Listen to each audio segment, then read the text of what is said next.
Like, you understand sex work is just a necessity of society. There's a lot of people who just hate sex work. Like, they think that all sex work is inherently, like, abusive, it's all coercive. One of these officers was a rather demure Muslim girl. She was very bright, very intelligent, funny, very cute, and very chaste. She was a virgin. It was something that she had talked about with other people in the past. And she trusted me because I'm like fine. So she'd share that information with me. She also had, and this is largely irrelevant, huge boobs. She dressed very modestly, so they weren't like popping out there, but god damn, those things were huge. She was really fucking cute. I would have loved to, I would have loved to get my hands all over her. And so I asked.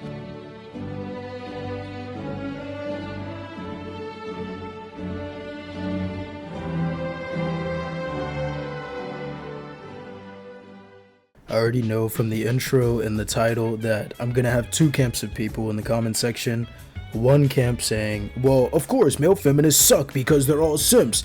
And then I'll have other people accusing me of causing infighting in the breadtube community and trying to be holier than thou. This isn't gonna be some slam piece on why all male feminists are just men that are lying in order to get laid. If you want that type of content, go watch Think Before You Sleep or some Red Pill stuff. I think that the actual problem with male feminists or men that consider themselves allies to women is that they get too fucking comfortable. And I believe that this manifests itself in two different ways. The first is where men make it their whole personality. They engage into the readings and, the ideology and etc. But they kind of make it all about themselves, or they want to center themselves and like feel rewarded for it. And some of you may be like, Ozzy, isn't that what you're doing right now by speaking on feminists? Huh? When it comes to that topic, I think people outside of certain demographics can speak on issues pertaining to those demographics with care and research and actually listening to the people in those communities. The reason why I included the Hasan and H3 clip at the beginning of the video isn't just to shit on Hasan and H3 and claim that they're fake feminists because they have a take that I or certain ideologies within feminism have. This isn't a video about whether or not sex work is demeaning to women or, anything of that. There's probably other YouTubers, female YouTubers that talk about it. My hands are off on that. But what rubbed me the wrong way about that clip was just how flippantly they talked about it as if they're an authority on the subject. Of course, Hasan's a leftist and Ethan is a social democrat, I believe, and they're both pretty progressive socially. Okay, maybe not Ethan, but it's pretty easy to just sit and say casually that sex work is a necessity for society when you're sitting next to a guy who, funded and went to brothels, which, like I said, I've talked to certain radical feminists or like people in my life. Some people consider soliciting, sex workers as RAPE because it's coercive and they're doing it for money to survive. I think that kind of demeans the words, but once again, I'm not touching that. But it is kind of a big discussion in women's spaces, even outside of, talks of feminism.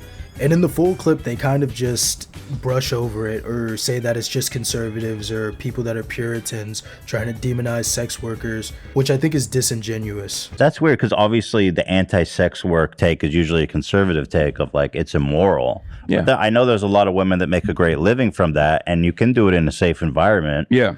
And make a great living. And that's just an insane and ignorant statement to make, especially with the sex work is a necessity thing. Being anti-sex work as a system or being critical of it and brushing it off as just conservative ignores so much feminist ideology and commentary that has been made on it. Of course, you can have disagreements, but as I said, a good amount of times male feminists like this have platforms and they just kind of give shitty arguments and just kind of throws modern day feminism to the wolves. And I'm not saying I'm above this. I know probably in my career I'm gonna have some fuck ups. I had this video blow up this month. If a good amount of women feminists, say, hey, this wasn't a good argument, like this video was bad, whatever, I'd take a step back. I'd be like, okay, all right, I probably fucked up, might have gone, a little confident, but it seems positive for the most part. I think the second manifestation that's the more textbook kind of stereotype of male feminists is guys that don't practice what they preach. Here I come. And for this next segment, I'm not going to take a holier than thou approach. You can be a progressive or feminist and still make jokes that are off color or say something that was ignorant or listen to the music of someone who was a bad person, right? But if you're labeling yourself as a supporter of feminism or you're debating all these red pill guys, you can't have shit like this floating around. And of course, you know, jokes are a thing. You know, even I'm guilty of making jokes that haven't aged well or, you know, weren't for every audience. But at the end of the day, if it's repeated patterns and it's even stuff as big as like grooming or, you know, grape or other stuff like that, you just automatically make every man who's like sympathetic to feminism or, you know, a supporter of the movement just look horrible, especially if you have a huge platform. Anyways, that's all I had to say. As a 6'7" male feminist, thank you for watching, and the next video will be about Batman's connection to Osama bin Laden. Alright, see ya.